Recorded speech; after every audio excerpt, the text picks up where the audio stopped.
People, what is the thing that you don't talk about in your family? When I was 4 and my mother was 19, my grandmother requested that my grandfather punish her by essaying her. He did. He essayed my mother in front of me, while my grandmother held me back in front of them. I remember her screaming and crying for him to stop, and his grunting and my screaming. I screamed, "Mommy," over and over, but he wouldn't stop, and my grandmother wouldn't let me go. My mother from that point on left me with anyone that would take me. Mostly my great-grandma, who passed away when I was still a kid. When she couldn't ditch me anymore, she began to abuse me in ways that made what her parents did look like Sunday dinner. Just me. Not my siblings. No one would talk about it, and I got my bum beaten for bringing it up multiple times. One time my mom let it slip that my birth father, who abandoned me as a baby, used to claim that there was a DNA test performed by the courts and it proved I wasn't his. He was able to sign his rights away because of it. The thing is, I always believed that was just a lie my father told. Now I realize he may actually not be my biological father. Recently I did the math and realized that it's probably an untold truth that I am the product of my grandfather essaying his daughter. I can't know for sure, and I am not sure I'm ready to know. But it adds up a lot neater than the story my abusers told. I cut them off years ago. My grandfather served 4 years on a 15-year prison sentence in another state. I don't know the details past that. The whole family is dead to me. Before we continue, do us a quick favor. Smash that like button and subscribe to support our channel. Story 2. It was Thanksgiving, and my parents had just returned from Hawaii. Excited to share their trip, my dad connected the digital camera to the giant flat-screen TV and started a slideshow. Then, suddenly, photos of my mother. All bare. In their bedroom. He clicked through several before realizing what was happening, then quickly shut it off, muttering, "Whoops. Wrong cartridge." I was 21, and it was my boyfriend's first holiday with my family. My mom burst into tears, my boyfriend went completely silent, and all I could manage was a horrified, "Oh my God." Somehow, my 100-year-old grandmother miraculously missed the entire ordeal. We never speak of it. If anyone so much as hints at it, my mom immediately turns red and yells, "We swore to never mention that." And for the record, if my mom ever finds out I told the internet, I'll be the next family scandal. Story 3. My sister and her husband planned a huge wedding for around 150 guests, and they intended to cover the costs themselves, since together they made over 6 figures a year. He worked in home construction, and she was a nurse manager at a large hospital. They had a solid relationship up until they got engaged, and then everything started to unravel. First, oops, 6 months before the wedding, after they'd already put down deposits, they found out they were pregnant. Apparently, my brother-in-law is one of those, but babe, I can't stand the way protections feel, guys. Second, oops, 4 months before the wedding, due to the housing crash and recession, he lost his job. Third, oops, his parents, who were reportedly worth 7 figures, said they wouldn't pay for the wedding because his mom believed the bride's family should foot the bill. It was later suggested he may have been too scared to ask for help. Fourth, oops, the bride's family, on the other hand, was in no position to help. My mom was a broke widow living paycheck to paycheck, and her house was upside down. Fifth, oops, the bride insisted, tearfully, that the wedding had to be perfect because her dad wasn't there to walk her down the aisle. She also mentioned she had been dreaming of this perfect wedding ever since she had cancer as a little girl. Apparently, at age 4, she was imagining an open bar while lying in a hospital bed. Long story short, after a lot of emotional manipulation, my sister and her husband convinced my mom to take out a third mortgage and rack up some credit card debt to help pay for the wedding. She also cashed in a couple of life insurance policies. In total, she ended up spending nearly $15,000. They promised they'd pay her back as soon as he found work, and they got back on their feet. A year after the wedding, my mom lost her house. A year later, she filed for bankruptcy. As of now, they've only paid her back $1,000 of the $15,000. And that barely counts as paying her back, since after the wedding, they kept asking her for more financial help. Things like tires for a car, vehicle registrations, and expensive baby items like a crib and stroller. They'll be celebrating their 10th anniversary in 6 months. At their current rate, they'll have paid my mom back by the time she's 160-year-old. Story 4. My dad essayed my stepsister when she came home after drinking at a party. She had a designated driver, so she got home safe. Who'd have thought the danger was at home? I guess he thought she owed him for giving her a roof over her head and food while she was trying to get on her feet again. In his mind, it was justified, somehow. I was a child at the time, so I don't know if there were any signs before this. If there were, considering his narcissistic personality, I wonder if he only showed that side to her. And in her shoes, what can you do? Tell your mom you're afraid her husband is lusting after you? A few years later, my dad tried to get my other stepsister to promise to marry him when her mom passed away. My stepmom is about 10 years older than him. My stepsister is about 10 years younger. And he'd been giving my stepsister gifts, like a computer and car, and letting her live with them, as things happen in life, and it is hard to live on your own through them. When she rejected him, her stepdad, lusting after her, he threw her out. She didn't want to live with him either, but her options were limited. She moved out with a kind of abusive boyfriend. If it gets brought up, he'll defend himself and give reasons he was in the right for doing this. He has no remorse, nor will he acknowledge how evil this is. He thinks she was wrong to reject him. He thinks he'll outlive his wife, and he wanted another wife lined up. It's just so wrong. Last month I lost my job. I think back to these things. I am trying hard as hell to get a new job before my savings run out, because if I have to move back in with my parents to avoid being homeless, well, that's just one facet of a very, very deep iceberg. Story 5. Turns out my dad had another kid, about 8 years older than me. I only found out because my mom let it slip during their divorce when she was angry. She said something like, "If he thinks he can forget you exist like that other kid of his." Then she went pale and refused to say anything more. When I asked my dad, he acted like he had no idea what I was talking about. But he apparently told my brother part of the story once, only to backtrack and never mention it again. So yeah, I guess I'm not the oldest after all. Story 6. My cousin was kidnapped as a baby. Long story short, my aunt and her husband were just teenagers when they got married after an unplanned pregnancy. The marriage quickly fell apart. She wanted a divorce, but he was abusive and manipulative. She fled out of state to be with our family, but he followed her, claiming he just wanted to talk. She let him in, and while they were talking, he grabbed my baby cousin, who was asleep in her arms, and ran. He took her to court, accused her of abandoning their child, and kept her from seeing him. 20 years later, my cousin found us, and we all reconnected. Thanksgiving dinners are great now, but no one ever brings up what happened. Story 7. Around my grandfather, there was his brother Peter. Peter was a real piece of work, likely bipolar and psychotic, though never diagnosed back in the day. He frightened my great-grandparents, but thankfully, as he got older, he calmed down, which allowed my grandfather to leave home without needing to protect them anymore. My great-grandmother passed away when I was young, just after my little brother was born. A few years before she died, Peter and his wife offered to take care of her. There was a small cottage on the property, and the deal was that if she allowed them to take over the main house, she would have the cottage, and they would make sure she was well taken care of. My other great-grandparents had a similar arrangement with my grandmother's sister, which worked out perfectly. But instead, Peter used it to get the house signed over. They packed up her clothes and dropped her off at a state-run nursing home. My grandfather tried to intervene and move her when he found out. He was in Britain, and we were in Canada. But by then, she was too frail to be moved safely. She ended up dying there. Almost all of her belongings were taken by Peter, her bank account drained, everything of value gone.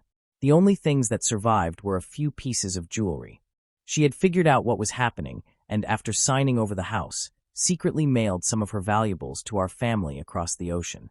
That's how our family came to have the garnet watch passed down through the men, the family rings, and a few other pieces. Everything else was taken by Peter. So, we don't talk about Peter. If my grandfather ever saw him again, I honestly think he'd end him, consequences be damned. Peter didn't show up to the funeral for a reason. Story 8.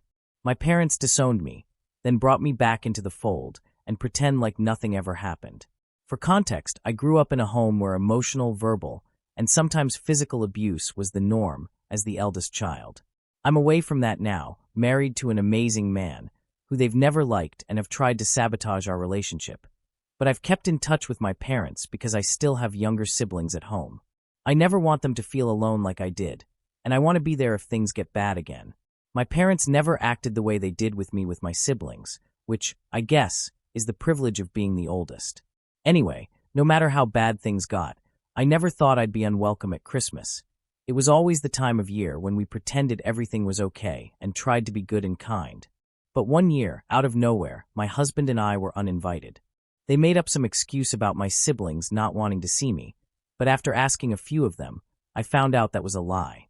There was no blow-up, no heated conversations. Just one day, we were told we weren't wanted for Christmas.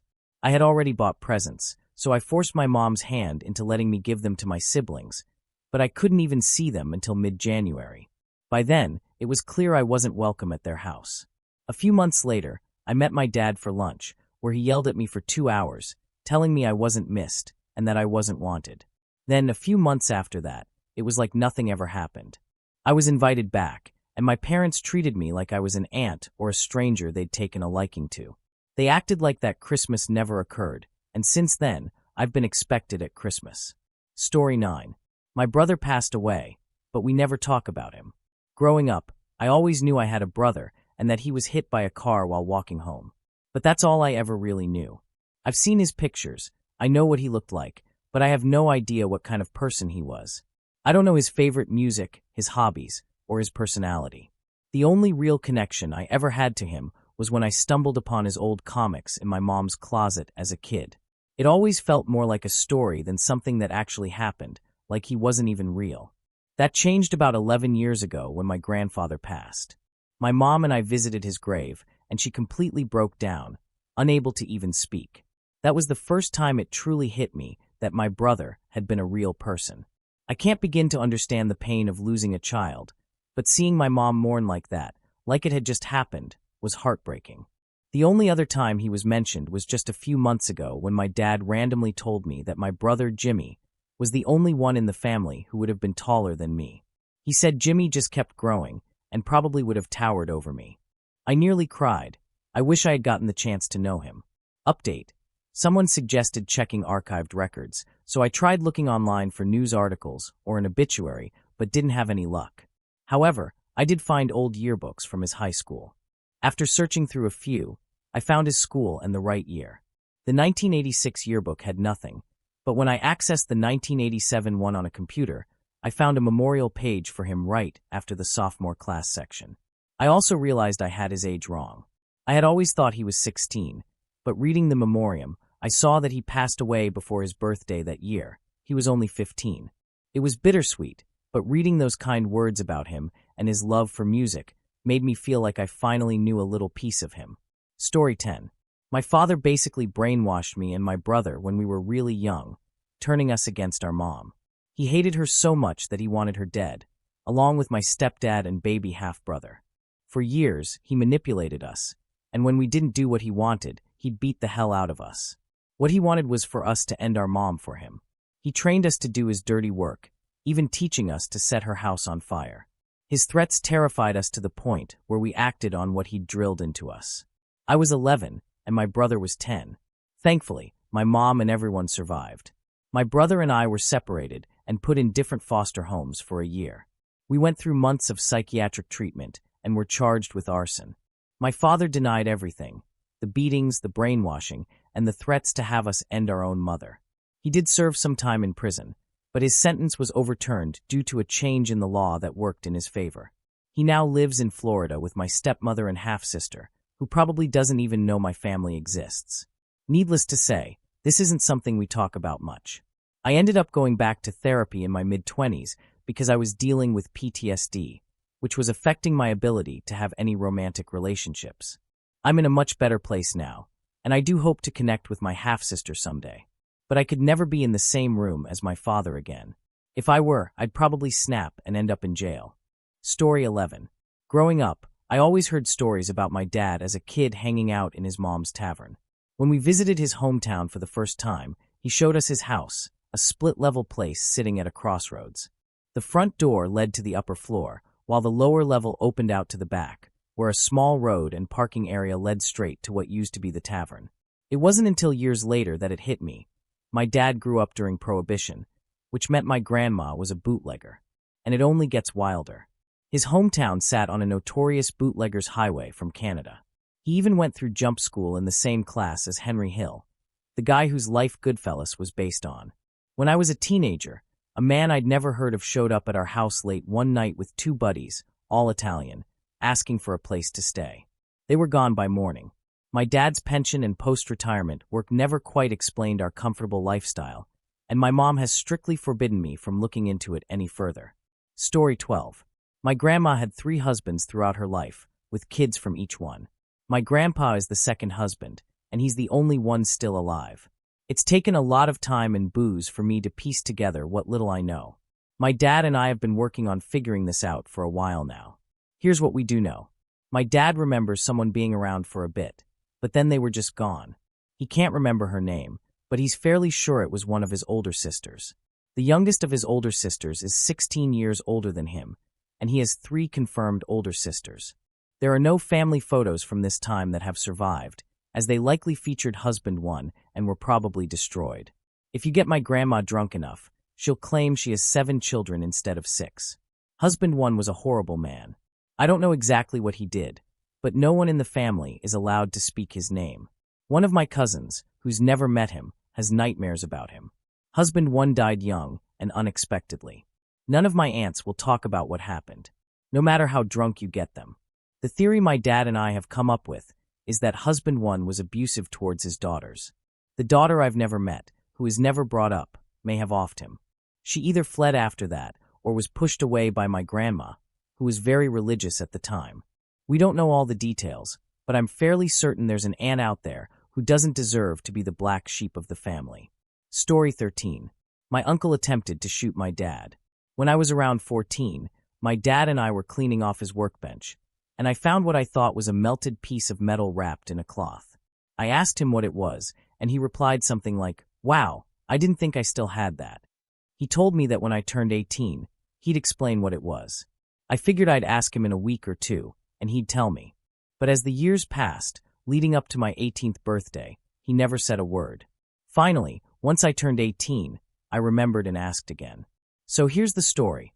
One night, after a few drinks at the bar, my dad and my uncle, who's also my godfather, got into an argument. It escalated to the point where my uncle, who was a cop at the time, said, "If you don't get out of my house, I'll shoot you." My dad probably told him to go screw himself, so my uncle went and grabbed his gun.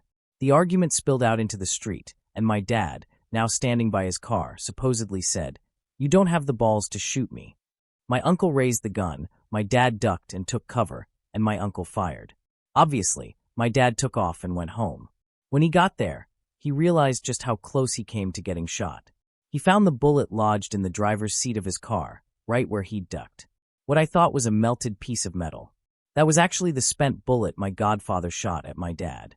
The neighbors called the cops, and because my uncle was a cop at the time, he ended up retiring shortly after.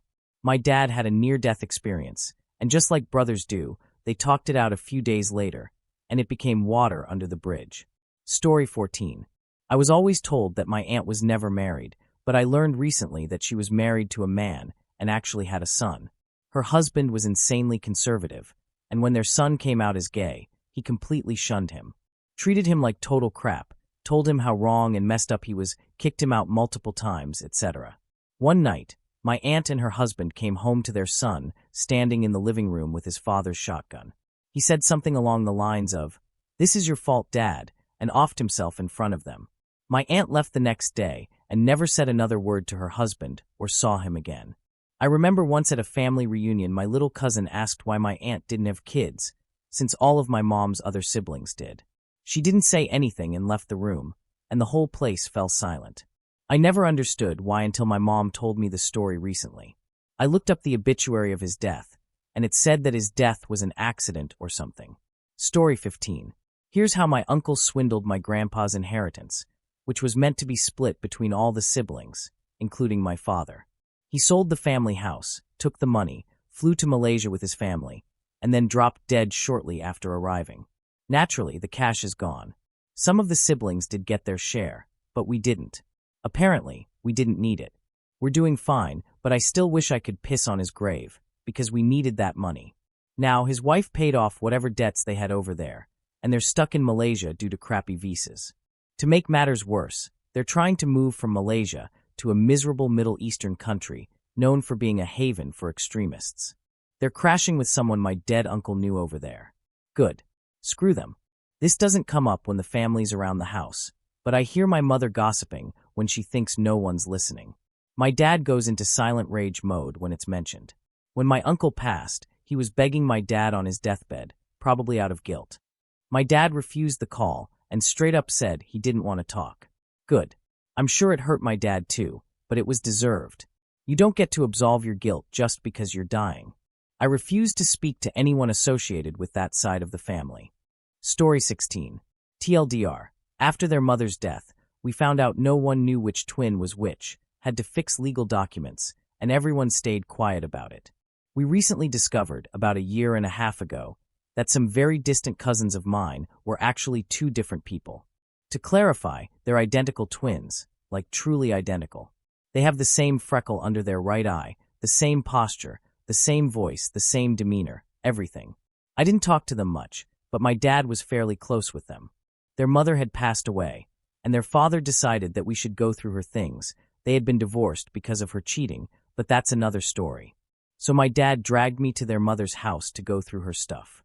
While we were digging through old records in a filing cabinet, we came across the original birth certificates for the twins. To our shock, we found out that he was actually born 2 minutes before B, which was completely the opposite of what we had been told. We always thought B was born first. As we dug deeper, we found a bunch of mislabeled photos of the twins, with their names constantly swapped around in documents. Finally, their father came clean and admitted that they had no idea which twin was actually B and which was E. He said that because they were identical, they never thought it mattered and didn't need any way to tell them apart. They're our children, and we know the difference, he said.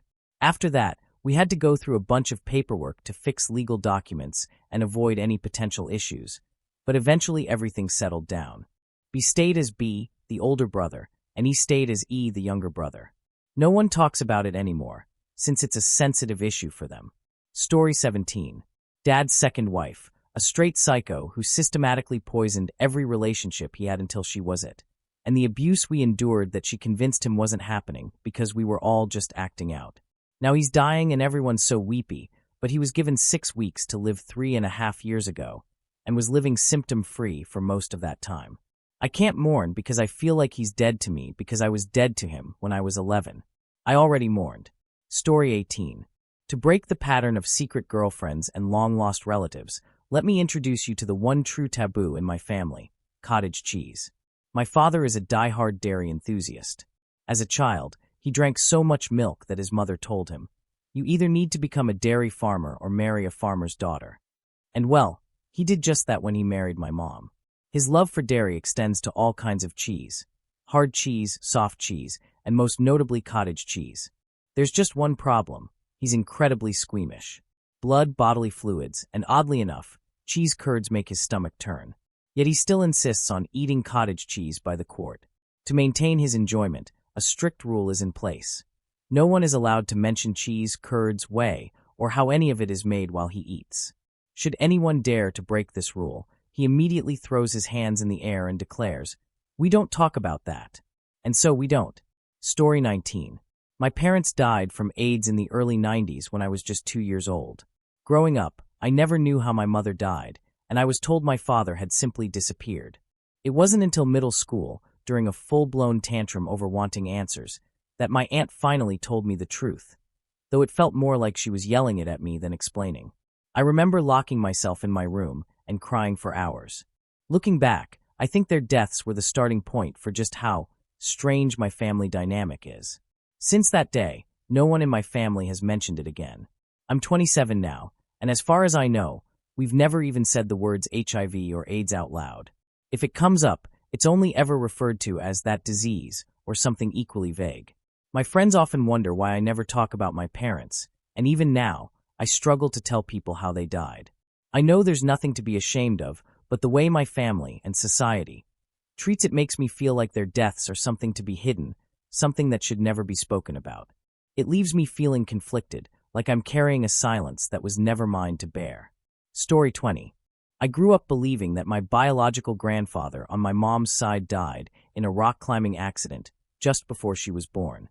It wasn't until last year that I learned the truth. While attending a military college in the South during the 1960s, My grandmother discovered a box of dresses, in his size, hidden in his closet. Shocked and confused, she left, but when she returned the next day, she found him hanging from the ceiling.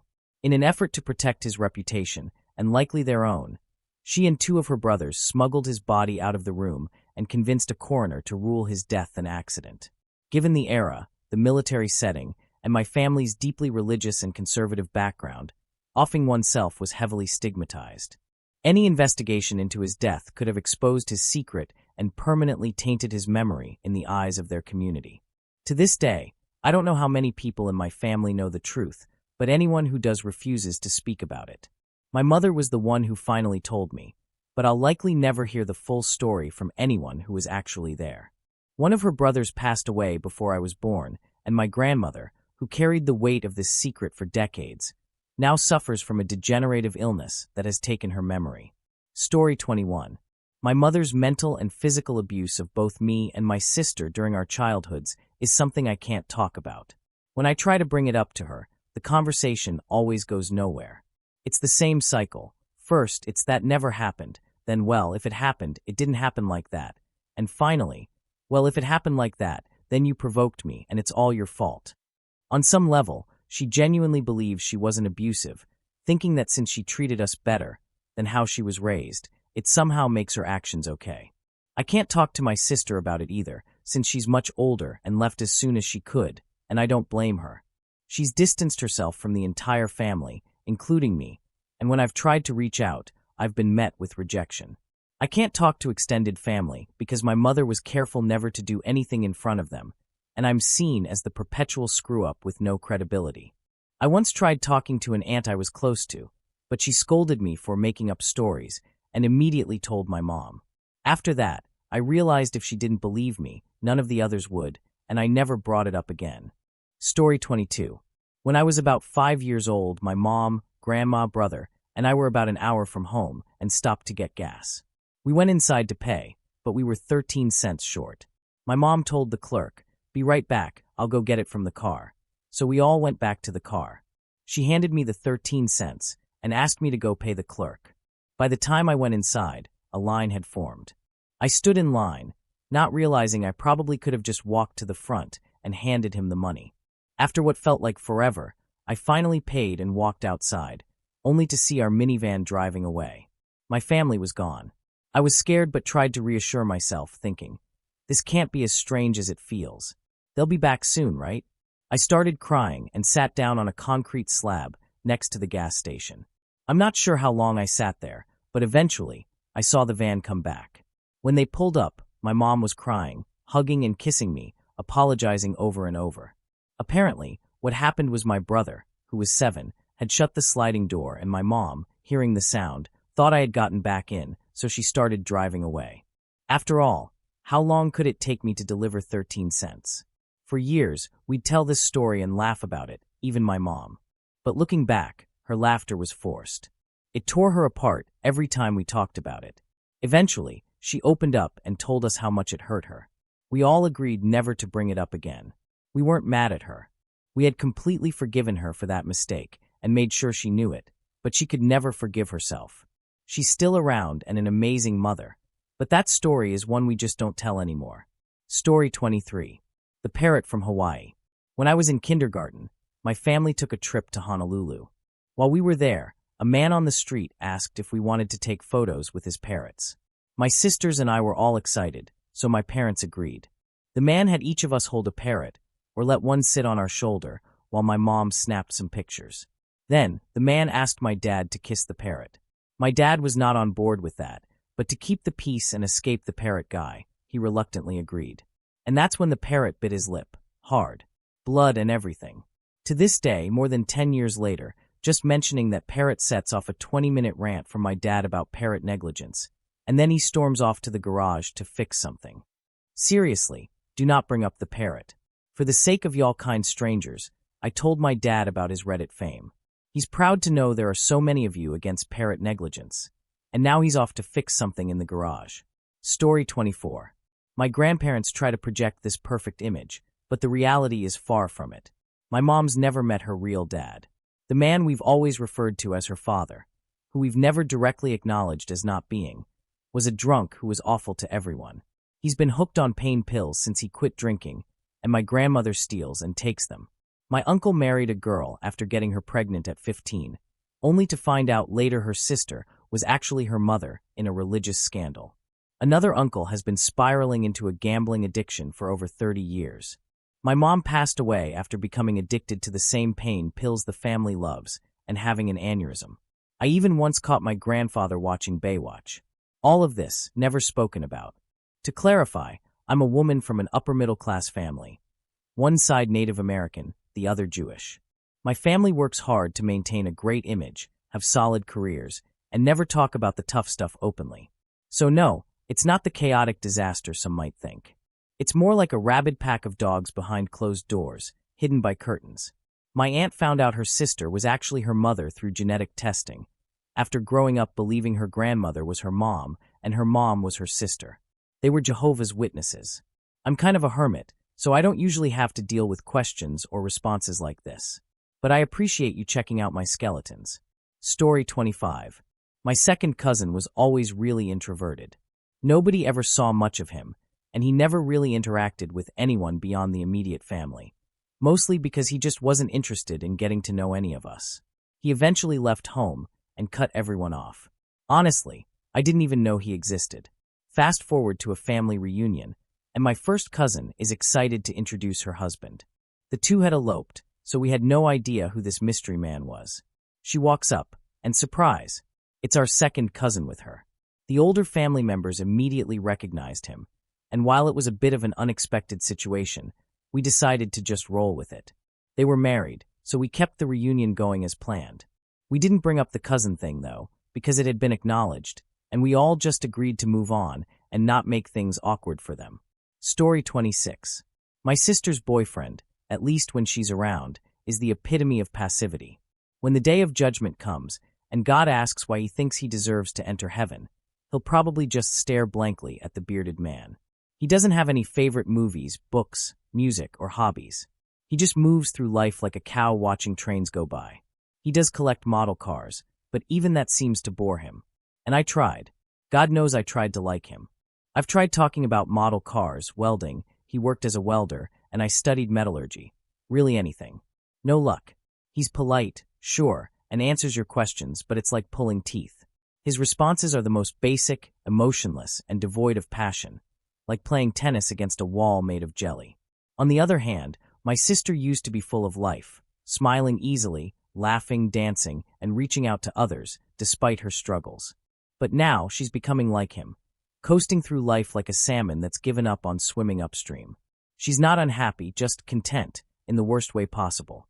Also, and I know it's not the most important thing, but my sister is way out of his league physically. She's a 5'6" beautiful young woman, slim, and as far as I know charming. Don't start Lannister Jamie. He's barely 5, scrawny, with long greasy hair and a pale face that looks like a mix of Snape and Dobby. Had he been interesting, charming, or had any real potential, his looks wouldn't matter. And if he were a stud with no personality, fine, I'd understand. I've had my share of bimbos. But he's neither. He's just a big, floaty package of blandness, the human embodiment of a drizzly Sunday morning in a rundown industrial area. It's tough for the family to watch my sister turning into him. Edit to clarify a bit. I know a lot about their relationship since my sister and I were flatmates, and he spent a lot of time at our place, without paying rent, of course. Now I'm on the other side of the country for school, but I'll definitely talk to her about him when I get back. Story 27. My mom has 6 brothers, so I have 6 uncles. However, there's a 7th uncle who's older than my mom. He exists because of how our language works. In my language, the first sibling, or the oldest, is referred to as number 2, then 3, and so on. My uncles call my mom number 3, so logically there has to be a number 2, right? Exactly. My cousins have talked about him, but when we look through photos, nothing. No sign of him anywhere. I asked my mom about it once, and she casually said she didn't know what I was talking about. One of my uncles even mentioned using Google to search for him, though he doesn't really understand how the internet works, and the rest of the family just shrugged it off like it was no big deal. So, yeah, I have a 7th uncle, but I don't know who he is or what he looks like, and my family refuses to acknowledge him. Edit. Just to clarify, the uncle who suggested Googling him did actually know him personally. So no, it wasn't a stillbirth. Edit 2. Just got some info from the Google uncle. Apparently, he's either lost or dead. Here's how, a while back, he took a boat to America illegally. No, I'm not joking. This sounds like something straight out of The Foreigner with Jackie Chan. His boat either sank or ended up somewhere other than America, which is why he's missing. As for the photos, the Google uncle said that my mom and her mom kept them in a separate book, away from the others. It's weird how they're sharing this now. What still bothers me, though, is this. In our culture, when someone dies, a small shrine is made for them in the house. But there's no shrine for him in our home, or in any of my family's homes. Story 28. My brother's brief stint living the gay life. My entire family is super open-minded and lives by the motto, not my life, not my problem. We don't care about people's personal choices as long as they're happy, right? My parents used to have my brother and his partner over all the time for dinners and events, and even my grandmother, who was born at the start of the century, loved the boyfriend. He was a great guy and really seemed like a part of the family. But then my brother just changed. He broke up with the guy and went straight. Not bi, not even flirtatious with men, just straight like a ruler. From Pride Parade to measuring stick straight. He's gone through 2 wives, has 5 kids, and 1 grandkid. It's as if those 4 years with that guy never happened. We don't mention his name, there are no family photos or videos of them together, and I'm pretty sure his kids have no clue. We're not embarrassed by it. We weren't then, and we're not now. He's not the kind of guy to live in shame either. So, what the hell happened? Sometimes, I catch myself wondering if I imagine the whole thing. Maybe once in a while, my mom and I will talk about it, just the 2 of us, and we'll both shake our heads and say, "That happened, right, Mom?" "Yeah, I think so. I still have gifts from him." And then the conversation's over for a couple of years. What makes it even weirder is that our most loved cousin is gay, a recently passed uncle was secretly bi, and my niece is an unapologetic lesbian who's out there collecting girlfriends like a Pokemon trainer. The family is cool with all of it, but apparently my brother was never gay or something. Help me make sense of this. Story 29. My mother was once in love with another woman, back when it wasn't considered acceptable. They were in a romantic relationship for about 3 years. We never talk about it. Now she's engaged to my stepfather. Edit. Since some of you wanted the full story, here it goes. I'll try to give as much detail as possible. When I first came out to my mom as bisexual, she was quiet for the first 10 minutes. Her first words were, "Do you remember Marie?" This was the first time I'd heard that name in years, so I just nodded. The rest of the car ride was silent until she said, "Perhaps I rubbed off on you." Before it became a topic no one wanted to touch, my mom explained how she met Marie. They crossed paths at work by chance, but quickly developed a close bond. Too close, really. Marie had already been in a relationship with another woman who had kids. She went behind that woman's back to be with my mom. When things turned intimate, my mom realized Marie wanted more. She wanted a life with her, to start fresh together. I truly think that idea scared my mom. My grandfather's side of the family was deeply Catholic, so the thought of someone in the family being in a same-gender relationship was seen as sinful. So, instead of embracing that part of herself, my mom just ran. She cut all ties with Marie after that. My mom never talks about this. She acts like it never happened. When I ask about Marie, she'll just say, "Ah, my friend." And that's the end of the conversation. Now, she's engaged to a man and seems happy. But sometimes, I catch myself wondering how Marie is doing. Story 30. When my mother initially filed for divorce from my father, he tried to have us killed. Luckily, hitmen aren't something that really exists for the most part, especially in the kind of podunk town we lived in. He went down to pretty much the only bar in town and asked around, but got introduced to the town's one undercover cop. My mom was the city attorney and got it all sort of buried, without him going to jail, because she didn't want me to grow up with a father in prison. He was such a piece of crap in so many other ways that I wish she'd sent him to prison and not let him have custody of me 1 day a week. Like assassins, pulling the plug isn't really a thing these days, but signing the paper to have the machines that were keeping him alive shut off felt pretty great. 2. My half-brother, father's son from a previous marriage, had a stepson who essayed me. He denied it, and the whole family believed him until he was arrested for possessing and producing kiddie corn. He's back in prison for the second time for essaying kids, and won't get out until my brother and his wife are like 90, so I'll be pretty much able to do whatever I want with him then. 3. My mother had a huge midlife crisis when her parents died. She got super religious, started following televangelist Joyce Meyer, and quit practicing law to become a minister. In the summer between high school and college, she one day just decided to kick me out of the house because she decided I had too many gay friends and didn't want people to think she condoned that. Now she's a Presbyterian minister who pretty much only does gay weddings. What a time to be alive. Story 31. There was a wealthy family in my town, with a son my age and a daughter my sister's age. Now, not to say my family isn't wealthy, but these people acted wealthy, if you know what I mean. The son played basketball with me, and the daughter danced with my sister. Our high school basketball coach was a total jerk who picked his favorite players based on their contributions or donations to the team, like being in the parents' club or paying for team uniforms. The son from this family was obviously a favorite, while I, despite my skill and love for the game, was not. One week, after we lost a game we should have won, the coach scheduled a practice on Sunday morning. Since we were a religious family, we weren't happy about it, so I tried to post on Facebook about how the players were going to boycott the practice.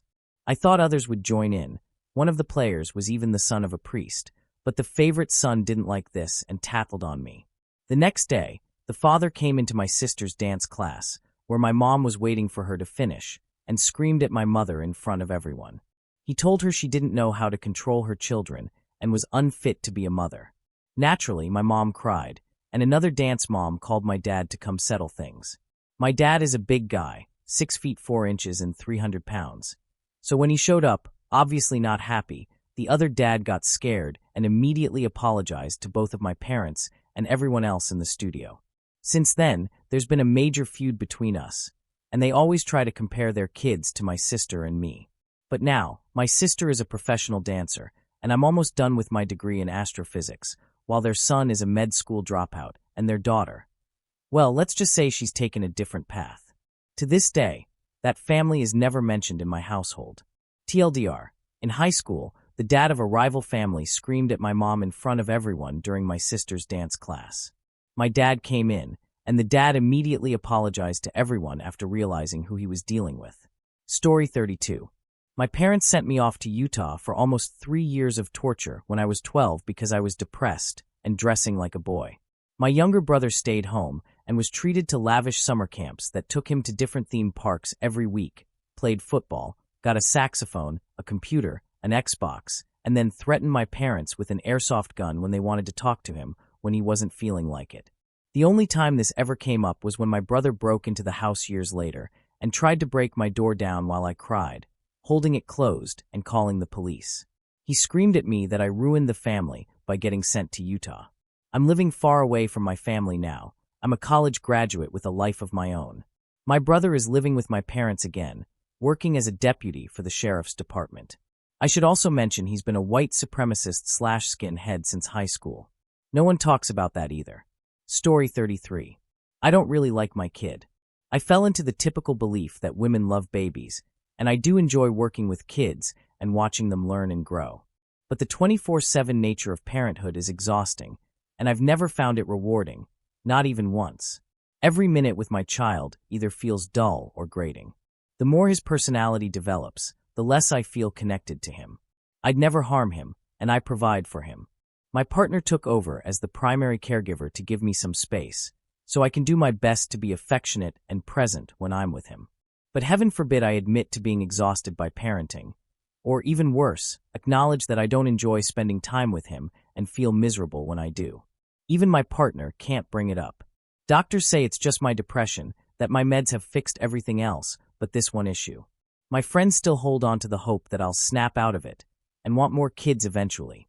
Most people see me as either still depressed or a monster. The idea that some people just don't bond with their children or regret having them seems completely foreign to anyone, even those I thought I was close to.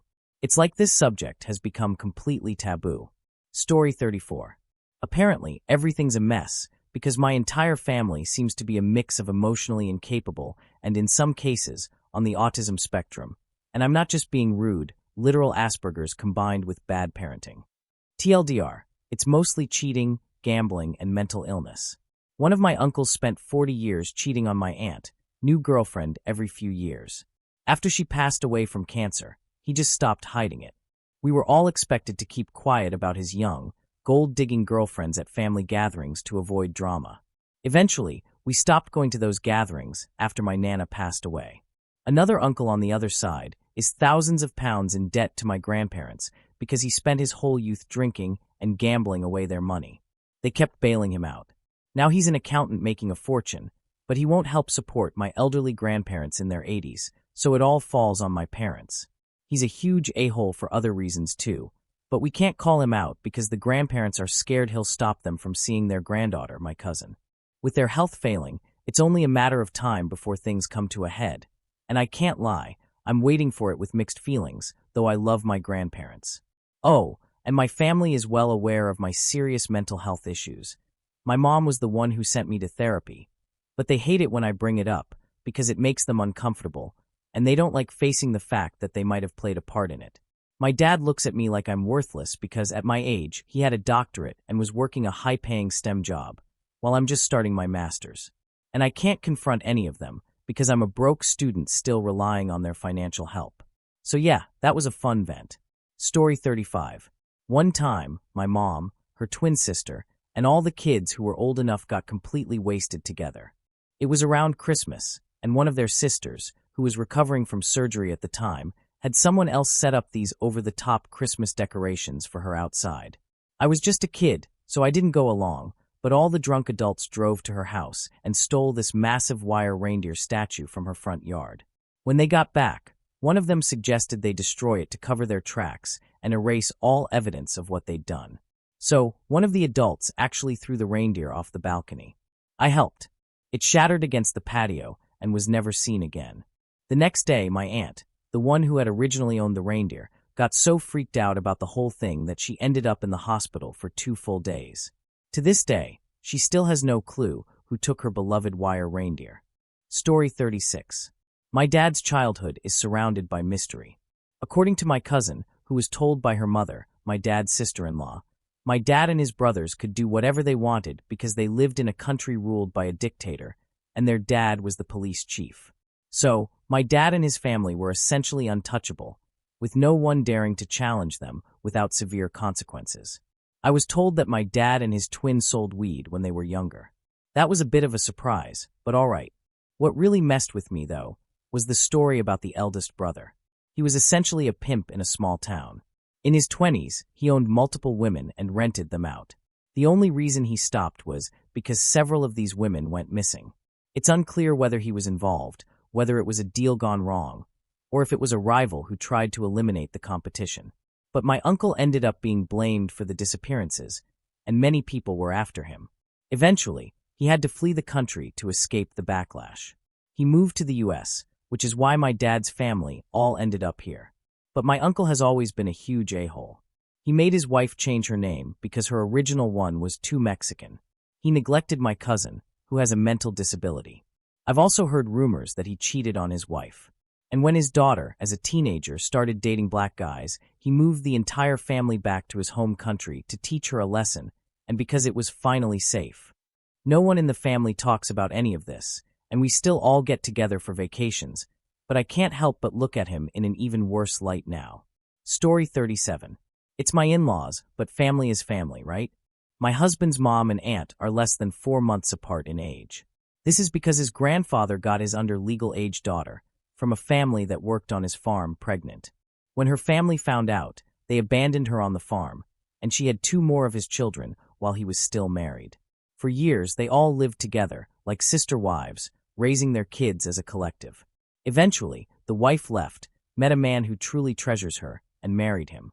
They were both in their 40s at the time, but they spent their years traveling the world before settling down and buying a house. They turned their front yard into a flower garden and the backyard into a vegetable garden, which they still care for in their 80s. Meanwhile, the husband and his mistress, who he eventually married, just to clarify, still work the farm and have never ventured beyond their small town. The husband has been a leader in the church, and this all happened so long ago that none of their peers are alive or remember. His second wife, though, is a bitter woman, still doing hard labor in her late 60s. My favorite part. They're good Christians who once told my husband and I that we were living in sin because we chose to cohabitate before marriage. They said we needed to either get married or break up, or we were going to burn in hell. Such lovely people. Story 38. This isn't about my immediate family, but my uncle and his. My uncle got married in the 70s and had a son, let's call him Joe, with his wife. He cheated on her with his secretary, left his wife, and married the secretary, who I've known as my aunt since I was born in the 80s. My aunt insisted that their children never know about his previous marriage or about Joe, and my uncle kept it a secret for over 30 years. He would claim to be on business trips, but in reality, he was visiting Joe in Boston. Meanwhile, my immediate family, including my father, grandfather, siblings, and I, all acknowledged Joe as part of the family, treating him like any other cousin. But around my aunt and their 3 children from the second marriage, we never mentioned Joe. This secret came to light when my grandmother passed away. Joe refused to stay hidden and showed up at the funeral, addressing my uncle as Dad in front of his 3 other children. The room erupted in confusion, anger, and hysteria. My cousins were furious and devastated, but despite that, the whole side of the family went back to pretending Joe didn't exist. My aunt demanded he be excluded from all future family events, including my grandfather's 100th birthday party. Here's the kicker. My uncle is incredibly wealthy, think North Jersey mansion, 3 NYC townhomes, and a multimillion-dollar vacation home rich. But he has no will. Now in his 70s, he refuses to acknowledge his own mortality. As a result, there's now a battle brewing over where his fortune will go after he dies. My aunt has instructed him to tell Joe that he's entitled to nothing, and my uncle has gone along with it. Joe, however, has said he doesn't want the money. He just wants a real relationship with his father. I suspect my uncle is secretly stashing away a few million to give to Joe after his death, right under my aunt's nose. TLDR, my super rich uncle has a secret son he plans to leave money to after his death. Story 39. There was that time my brother-in-law blamed me for his fiancée breaking up with him, even though I had nothing to do with it. Or the time he told my husband, his brother, that he was wasting his time with me and that I was ruining his life. Then there was the time he called my husband in the middle of the night, asking him to drive 14 hours to pick him up because his crazy girlfriend kicked him out. Oh, and the time he threatened to end me just because I told my husband we were no longer going to financially support him. No more paying his rent, groceries, or video games. Or when he got in my face, told me I was a terrible wife and mother, and refused to let me pass him to get to my crying baby, causing a huge fight and forcing my husband, myself, and our 6-month-old to sleep at the airport. Basically, every interaction with my brother-in-law has been a nightmare. But everyone pretends we're one big happy family and can't understand why I refuse to let him anywhere near our children now. Sorry, not sorry. Thank you for watching. If you enjoyed this video, be sure to give it a thumbs up, subscribe, and hit the bell icon so you never miss an update.